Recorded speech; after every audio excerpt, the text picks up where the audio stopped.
चमोली गोपेश्वर से इतना लंबा सफर तय कर योग नगरी ऋषिकेश में आए हो। पलायन दिन पर दिन बढ़ रहा है, वोट प्रतिशत भी बढ़ रहा है। जिस तरीके से जो हमारे श्री राष्ट्रीय अध्यक्ष श्री चंद्रमोहन बुढ़ाकोटी जी हैं, इसको लेकर बार बार कहीं ना कहीं उत्तराखंडियों को जगा रहे हैं, फिर भी कहीं ना कहीं उत्तराखंडी आज सोया हुआ है। क्या कहना चाहोगे, किस तरीके से वो अपनी चाहे मूल निवास का मुद्दा हो, चाहे भू कानून का मुद्दा हो, इसको लेकर कैसे जागे? सर्वप्रथम मैं आपको बता दूं, हमारा उत्तराखंडी गंभीरता से कोई विषय नहीं ले रहा है।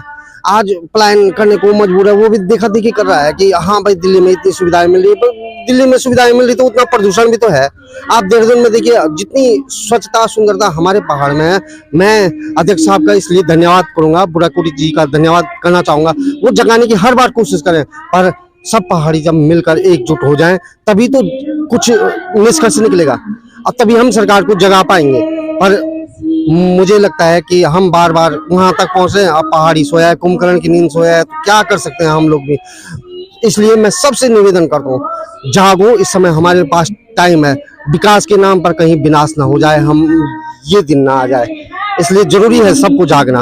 और बुढ़ाकोटी जी इसमें योगदान कर रहे हैं, और सबको मैं सबसे निवेदन करता हूँ सहयोग करें, जाने उन बातों को, विचार विमर्श करें। उनका भी हार्दिक स्वागत और अभिनंदन करता हूँ।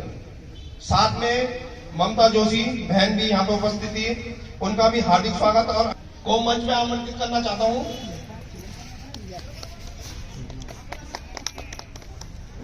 उज्जवल के पास अगर कहीं हमारी आवाज सुनाई दे रही है तो उज्जवल जी जरा मंच की ओर आने का कष्ट करेंगे, आप अपनी बात रखेंगे।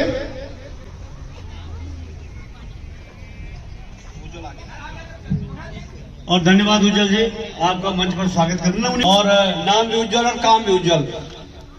तबला जी ने जैसे बताया, भंडारी जिले के उज्जवल एक प्रतिभा संपन्न और विविधता की प्रतिमूर्ति हैं, एक युवा हैं, और युवा होने के साथ साथ हर जगह आपकी उपस्थिति है। और इस क्योंकि लोक संस्कृति कला जिसका नाम है वो है उज्जवल। धन्यवाद। हर हर महादेव, हर हर महादेव, हर हर महादेव। सबसे पहले गढ़भूमि लोक संस्कृति संरक्षण समिति का सबसे तहे दिल से धन्यवाद। आज जितने भी यहाँ उपस्थित अतिथि आए हुए हैं, सबका मैं तहे दिल से धन्यवाद करता हूँ। सबसे पहले मैं आपको अपना थोड़ा एक परिचय देता हूँ। हम लोग हिंद मजदूर किसान समिति, जितनी भी उत्तराखंड में आज हम सब सहयोगी हैं, यहाँ इकट्ठा हुए हैं, है ना। अपनी थोड़ा सा एक बात रखेंगे। सबसे पहले उसके लिए एक छोटा सा गायत्री मंत्र करते हैं, फिर उसके बाद हम अपनी बात शुरू करते हैं। एक बार हाथ जोड़ के गायत्री मंत्र। ओम भूर्भुवः स्वः, ओम तत्सवितुर्वरेण्यम्। आजादी से पहले एक नारा लगता था, वंदे, आवाज नहीं आई, वंदे वंदे। हम लोग सब देवभूमि बचाओ मिशन, जिस तरीके से आज जो हमारी देवभूमि में जो पलायन हो रहा है, जिस तरीके से हमारे उत्तराखंडी ऊपर अत्याचार हो रहा है, इसके लिए दिन रात हम लोग प्रयास कर रहे हैं। जैसे पहले एक नारा था, वंदे मातरम। क्या मतलब था इसका? उस समय हमारा देश गुलाम था, एक बोलता था वंदे तो दूसरा क्या बोलता था? मातरम। तो एक संकेत जाता था कि हमारा देश गुलाम है, इसको हमें आजाद कराना है। आज जो वर्तमान स्थिति है, जिस तरीके से हमारे वेदों में भी है, संघे शक्ति कलयुगे। अगर हम कलयुग में एकजुट ना हुए, अगर हम कलयुग में जाति रहित एकजुट ना हुए, तो हमारा इससे भी भयंकर स्थिति होगी। जो हिंद मजदूर किसान समिति के राष्ट्रीय अध्यक्ष श्री चंद्रमोहन बुढ़ाकोटी जी हैं, जो कि हमारे पौड़ी गढ़वाल सतपुली से हैं, हम लोग सब यहाँ थानों से आए हुए हैं। कुछ हमारे जो लोकल लोग हैं वो हमारे सहसारा से आए हुए हैं। हमारे बीच में जो हमारी जो मुखिया हैं, शक्ति श्री श्री विमला देवी जी हैं, विमला पवार जी हैं, अनार देवी जी हैं, वो भी इस समय डांडी से यहाँ पर मौजूद हैं। उनका भी मैं तहे दिल से धन्यवाद करता हूँ। जो श्री चंद्रमोहन बुढ़ाकोटी जी हैं, वो चाह रहे हैं कि उत्तराखंड में प्रथम रोजगार उत्तराखंडियों को ही दिया जाए। आज जिस तरीके से पलायन, गांव के गांव खाली हो रहे हैं, कितने लोग मेरी बात से सहमत है कि गांव के गांव खाली हो रहे हैं पहाड़ों में? तो इसके लिए जो श्री चंद्रमोहन बुढ़ाकोटी जी हैं, वो चाह रहे हैं कि सबसे पहले जो रोजगार है वो हमारे उत्तराखंडियों को दिया जाए। इसीलिए वो जितने भी उत्तराखंड के लोग हैं उन्हें वो सैनिक कहते हैं, कि जो भी उत्तराखंड में रह रहा है वो हमारा सैनिक है।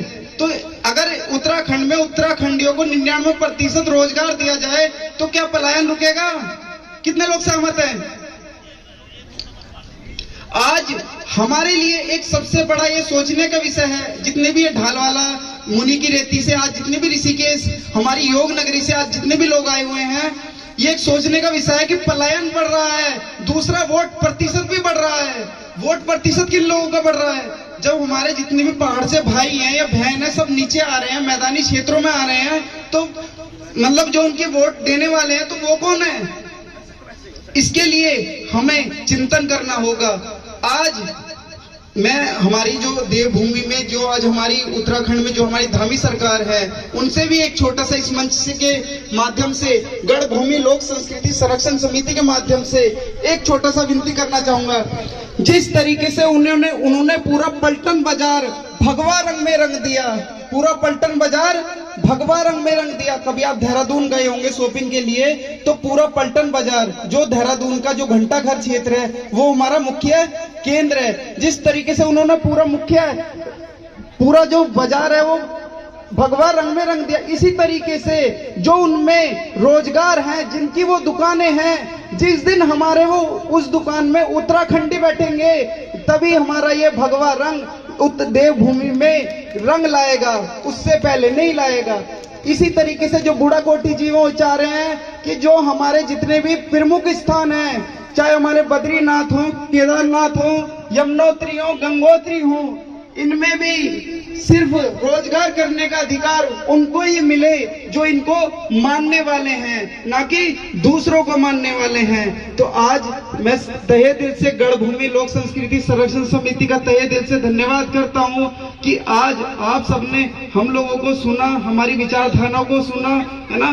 देश में शिक्षा और चिकित्सा एक समान और फ्री हो, इसके लिए श्री चंद्रमोहन बुढ़ाकोटी जी 25 साल से निरंतर प्रयास कर रहे हैं। ज्वाला जैसे कहते हैं ना, पतंग की जो ज्वाला है वो सुलग चुकी है, अब भड़कनी बाकी है। आप सबका तहे दिल से धन्यवाद।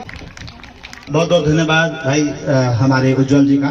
बहुत अच्छा संदेश दिया है कि उत्तराखंड देवभूमि का भाव और भावनाएं कैसी होनी चाहिए, तीर्थों के जो भाव यहाँ हमेशा बने रहते हैं उनका किस प्रकार से स्थान लेना चाहिए। आपके इस उद्बोधन को बहुत बहुत नमन करते हैं। बदला तक